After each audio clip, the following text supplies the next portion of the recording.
अस्सलामु अलैकुम वरहमतुल्लाह। हमने 15 तक क्वेश्चंस कर लिए थे। ठीक है, तो आज जो हम करने जा रहे हैं वो 16 क्वेश्चन नंबर 16, और ये हम शाम सीरीज़ की बुक से कर रहे हैं। सॉल्व प्रॉब्लम्स हैं अभी तो। ठीक है, तो जो हमारा 16 क्वेश्चन है वो क्या कहता है, वो कहता है if A P Q R and B S T R tensor. ये दो हमें टेंसर उसने दिए हैं और कहता है प्रूव करें C P Q S R T equal है A P Q R B S T is also a tensor. ये क्या चीज़ है, देखने से ही हमें नज़र आ गया कि आउटर प्रोडक्ट है। जो हमने आउटर प्रोडक्ट पढ़ा था कि जब हम दो टेंसर्स को आपस में मल्टीप्लाई करते हैं तो इनके जो इंडिसेस होते हैं वो ऐड हो जाते हैं और उसका जो रैंक होता है वो बढ़ जाता है। ठीक है, तो अब देखते हैं कि कैसे हमने मल्टीप्लिकेशन करनी है। बहुत ही इजी सा तरीका है। We must prove C P Q S R T is a tensor. हमें इस टेंसर को इसको प्रूव करना है कि एक टेंसर है। ठीक है, और कौन सा रैंक है ये भी हमने बताना है। तो चलें देखते हैं। Now taking outer product of A P Q R and B S T we have. ठीक है, तो सबसे पहले तो आप लोगों ने इन दोनों का ट्रांसफॉर्मेशन रूल लिख लेना है, इस टेंसर का और इस टेंसर का। जब हम ट्रांसफॉर्मेशन रूल लिख लेंगे, इसको इक्वेशन नंबर 1 में कह दिया मैंने, और जब इसका ट्रांसफॉर्मेशन रूल लिखा उसको मैंने इक्वेशन नंबर 2 कह दिया। ठीक है, अब इक्वेशन 1 और इक्वेशन 2 इन दोनों को करना है हमने मल्टीप्लाई। इक्वेशन नंबर 1 को इक्वेशन नंबर 2 इन दोनों को हमने क्या करना है, मल्टीप्लाई किया। ये देखें, मल्टीप्लाइंग 1 एंड 2, इसको इसके साथ यानी कि लेफ़्ट हैंड साइड को लेफ़्ट हैंड साइड के साथ मल्टीप्लाई करना आप लोगों ने, और राइट हैंड साइड को राइट हैंड साइड के साथ मल्टीप्लाई करना। तो मल्टीप्लाई करने के बाद हमारे पास कुछ इस तरह से वैल्यू बन गई। ये सारी मैंने वैल्यू लिखी। क्लियर है, बहुत ईजी सा है। और फिर जब ये हमारे पास टेंसर ऑफ रैंक 5 है, ये पूरा ये एक टेंसर एज्यूम करना आप लोगों ने, क्योंकि इसके ये ट्रांसफॉर्मेशन रूल लगा हुआ है और ये एक टेंसर एज्यूम करना। हम इससे बचने की ये जो हमें मुश्किल पेश आएगी कि ये ए है ये बी है, सर पता नहीं क्या कह रहे हैं, तो हमने इस मुश्किल से बचने के लिए इसको एक नाम दे देना, नया नाम दे देंगे। तो हमने क्या किया, ए और जो बी था इनका प्रोडक्ट हुआ, प्रोडक्ट होने के बाद मैंने इनको एक नया नाम दे दिया C P Q S R T. और यही हमने आउटर प्रोडक्ट में पढ़ा था कि जब हम दो टेंसर्स का प्रोडक्ट लेते हैं तो वो अगेन एक टेंसर आता है लेकिन उसका रैंक बढ़ जाता है। तो देखें यहाँ पर दो टेंसर थे, एक 3 का था एक 2 का था। जब उनको हमने मल्टीप्लाई किया, एक 3 का था और एक 2 का था, जब मल्टीप्लाई किया तो टेंसर जो हमें मिला वो रैंक 5 का मिल गया।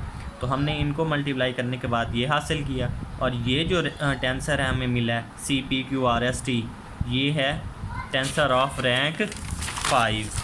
क्लियर है, बहुत ईजी सा सवाल था।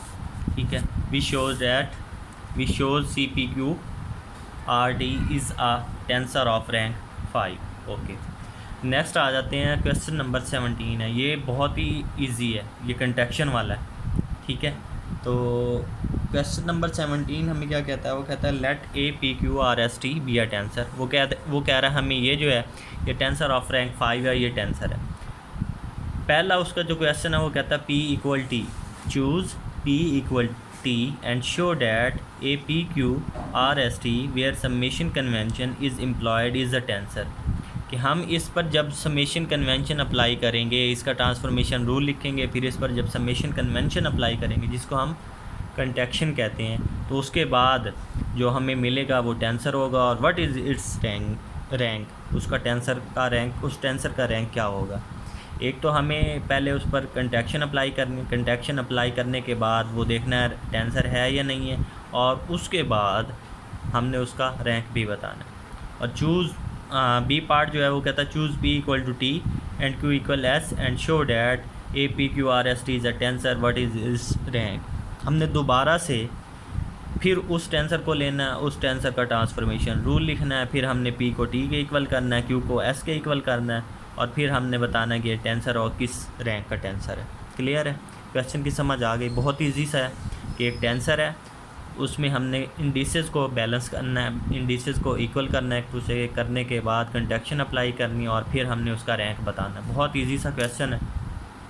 ठीक है, तो सोल्यूशन आ जाते हैं। Since A P Q R S T is a tensor, ये एक टेंसर है, इसका ट्रांसफॉर्मेशन रूल लिख लिया और इक्वेशन नंबर 1 कर दिया मैंने। बहुत इजी है, ट्रांसफॉर्मेशन रूल आप लोगों को आता है ऑलरेडी। तो ये हमने ट्रांसफॉर्मेशन रूल लिखा, equation number 1। Now setting J equal N, मैं ये जो जे है यहाँ पे जे है और ये एन है, एन की जगह जे कर दूँ या जे की जगह एन कर दूँ, इससे फ़र्क नहीं पड़ता। तो मैं यहाँ पर एन की जगह जे कर दूँगा इन इक्वेशन नंबर 1। ठीक है, वी है यहाँ पे देखें जे के एल एम जे, एन की जगह क्या कर दिया मैंने, जे कर दिया। अब यहाँ पे आए जे एज इट इज़ और यहाँ पे एन था तो उसकी जगह क्या हो गया, जे हो गया। क्लियर। अब ये जो आपके पास curly X bar J over curly X P है और इधर क्या curly X T over curly X bar J है, ये जे इस जे के साथ यानी कि ये वाली वैल्यू इस वैल्यू के साथ कंटेक्ट हो गई, ख़त्म। ठीक है, पीछे क्या बचा, करली X T over curly X P, क्योंकि बाकी तो अपनी अपनी वैल्यूज़ जो खड़ी हैं वो अपनी जगह पे मौजूद हैं, उनमें तो कोई चेंजिंग हमने की नहीं, हमने बस पहली वैल्यू और आखिरी वैल्यू को लेना है। अगर आपको फिर भी दिक्कत है तो आप ये करें कि इस इक्वेशन को एज इट इज़ लिखें जैसे ये लिखी हुई है, फिर क्या करें अगली इक्वेशन इस तरह लिखें, करली X bar J over curly X P, और ये वाली जो लास्ट टर्म है इसको उठा के फर्स्ट पे ले जाएं। यहाँ पे लिखें करली एक्स टी और करली एक्स बार जे और बाकी 3 टर्म ऐसे लिख लें, फिर आपको नज़र भी आसानी से आ जाएगा कि ये कंटेक्ट हो रही हैं। अब मैंने तो यहाँ से मुझे नज़र आ रहा है करली एक्स बार जे है, करली एक्स बार जे है, इसको कंटेक्ट किया, पीछे टी और पी बच गए, तो वो क्या बन गया, क्रोनेकर डेल्टा। ठीक है, उसकी डेफिनेशन बन गई टी पी करली एक्स बार के करली एक्स क्यू, और ये सारा कुछ मैंने एज इट इज़ लिख दिया। बाकी अब क्या करना है, अब हमने इस टी की जगह क्या सेट करना है, पी सेट करना है। क्या करना है, टी की जगह पी करना है या फिर पी की जगह टी कर दें, ये आपकी मर्ज़ी है। तो मैंने क्या किया, क्योंकि हमारी रिक्वायरमेंट ये है कि हमने टी की जगह पी करना है, तो हमने टी की जगह पी कर दी। ठीक है, तो यहाँ देखें ये आया, और जब वहाँ पे हमने टी की जगह पी किया तो वो आंसर उसका हो गया 1, क्योंकि क्रोनेकर डेल्टा बन गया था, आंसर 1 हो गया था, तो वो 1 हो गया, और यहाँ पर A P Q R S P हो गया। ठीक है, अब हम क्या कहते हैं, so A P Q R S P. अब देखें यहाँ पे भी पी है, यहाँ पे भी पी है। अब इसको ये ना कहना कि ये टेंसर ऑफ रैंक 5 है, ये टेंसर ऑफ रैंक 3 है, is a tensor of rank 3 and it's denoted by B Q R S, नया नाम दे दिया बी क्यू आर एस का। क्लियर है, बहुत ईजी है। अच्छा ये सुन लें कि ये जो ए P Q R S P है, ठीक है, अगर कोई आपसे MCQs में पूछ ले और यही दे दे आपको ए P Q R S P, और नीचे आपको MCQs में कहते देंगे इसका रैंक बताएं, नीचे लिखे 3 भी लिखे, 5 भी लिखे, 1 लिखे, 6 लिख दे, तो आपने फिर क्या आंसर लगाना है, 3 लगाना है, 5 नहीं लगाना। क्यों, क्योंकि पी डमी इंडेक्स है, वो कंटेक्ट हो जाएगा, तो क्यू आर एस 3 इंडिसेस पीछे बचेंगे, ये याद रखना। अच्छा बी पार्ट, बी में वो उसने हमें कहा था जे को एन के इक्वल और के को एम के इक्वल सेट करना, और फिर हमने देखना है कि हमारा जो टेंसर है वो किस रैंक का बनता है। ठीक है, तो बाई इक्वेशन नंबर 1, जो हमने इक्वेशन नंबर 1 बनाई थी, जो लिखी थी ट्रांसफॉर्मेशन रूल वाली, उसी में ही एन की जगह जे कर देंगे और एम की जगह के पुट कर देंगे, तो वही हमने किया, ए बार जे के एल के जे। ओके, तो फिर हमने उस ट्रांसफॉर्मेशन रूल में भी जहाँ पे एन था वहाँ जे लगाया, जहाँ एम था वहाँ हमने के लगाया, बाकी एज इट इज़। अब क्या किया है, अब उसने ये किया है जो लास्ट टर्म थी उसको उठा के सबसे पहले लिखा, curly X T over curly X bar J, second as it is. ठीक है, फिर क्या किया, फिर इसको उठाया, करली एक्स एस ओवर करली बार के, ये लिख दिया। ठीक है, और फिर उसके बाद जो सेकंड टर्म थी वैसे करली एक्स बार के और करली एक्स की उसको एज इट इज़ लिखा, और जो बाकी बची हुई थी उसको एंड पे ले गए और एज इट इज़ बाकी सारा कुछ लिख दिया। अब मुझे नज़र आ रहा है जे जे से कंटेक्ट हो रहा है, के से कंटेक्ट हो रहा है, पीछे क्या बचेगा, टी पी और एस क्यू। तो ये क्रोनेकर डेल्टा की डेफिनेशन बन गई है, delta T P delta S Q, curly X R over curly X L A P Q R S T. ठीक है, तो अब हमने क्या करना है, हमने टी की जगह पी करना है और एस की जगह क्यू करना है। टी पी की जगह टी और क्यू की जगह एस जब हम पुट कर देंगे तो हमारा आंसर आ जाएगा। ये curly X R over curly X bar L A P Q R P Q, ये क्यू पी था, मैंने पी क्यू कर दिया, कोई इशू नहीं है। ठीक है, ये क्यू पी है, क्योंकि एस की जगह हमने क्यू करना था और टी की जब पी करना गलती से शायद लिख दिया, ठीक है। A P Q are Q P, V shows that A P Q are Q P is a tensor of rank 1।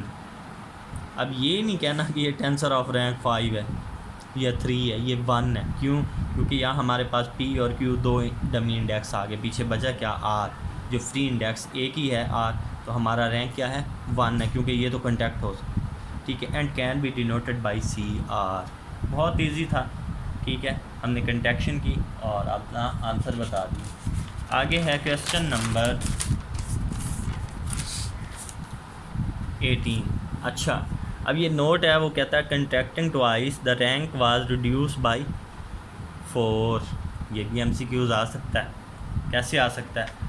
वो आप लोगों से पूछ सकता है कि अगर हमने एक टेंसर लिया, उसका रैंक जो भी था, अगर वो कह देता कि लेट्स सपोज 10 रैंक है उस टेंसर का, तो वो कहता है मैंने 4 बार या 3 बार कंट्रैक्शन की, तो अब मुझे बताइए कि टेंसर का रैंक क्या होगा। आपको ये याद होना चाहिए, जब आप कंटैक्ट करते हैं तो इंडिसेस जो है ना, जितने भी होते हैं उनमें -2 हो जाता है, यानी कि 2 कम हो जाते हैं।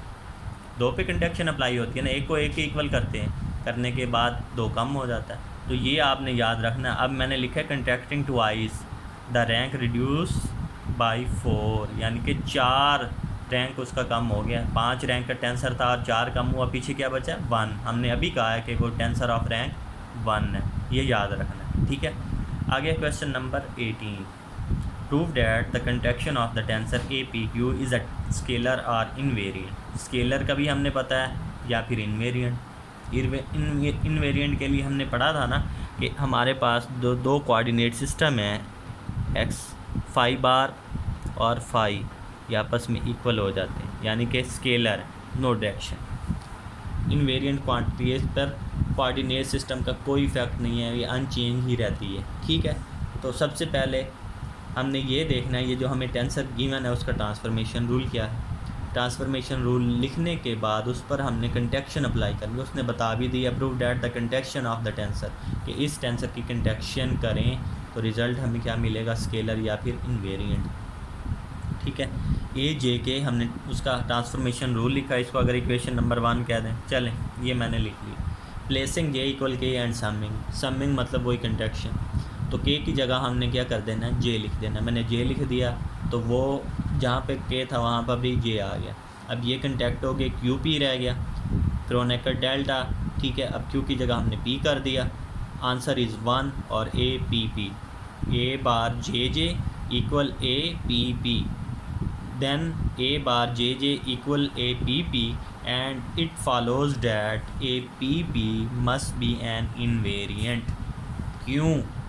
क्योंकि by definition phi bar equal होता है फाई के, और ये भी वही बात है, ए बार जे जे इक्वल है ए पी पी। क्लियर हो गया? बहुत इजी सा था आज का लेक्चर। हमारे 18 क्वेश्चन हो गया, 19 आप लोगों ने खुद करना है। 19 क्वेश्चन जो है ना वो आप लोगों ने खुद करना है, वो भी यही इन्वेरिएंट वाला, बहुत ही ईजी है। आगे जो 20 है वो है हमारा इनर प्रोडक्ट का, यानी कि आउटर मल्टीप्लिकेशन करने के बाद फिर हमने उसकी इनर मल्टीप्लिकेशन करनी है, और इनर मल्टीप्लिकेशन का हमें पता है कि कंट्रैक्शन करते हैं। आउटर मल्टीप्लिकेशन करने के बाद उस पर जो कंट्रैक्शन अप्लाई होता है, रिज़ल्ट हमें इनर प्रोडक्ट मिलता है। क्लियर है?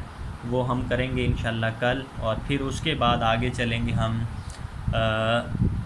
एसोसिएटेड टेंसर हैं या फिर क्रिस्टोफर सिंबल है, वो देख लेंगे जैसे भी मुनासिब लगा।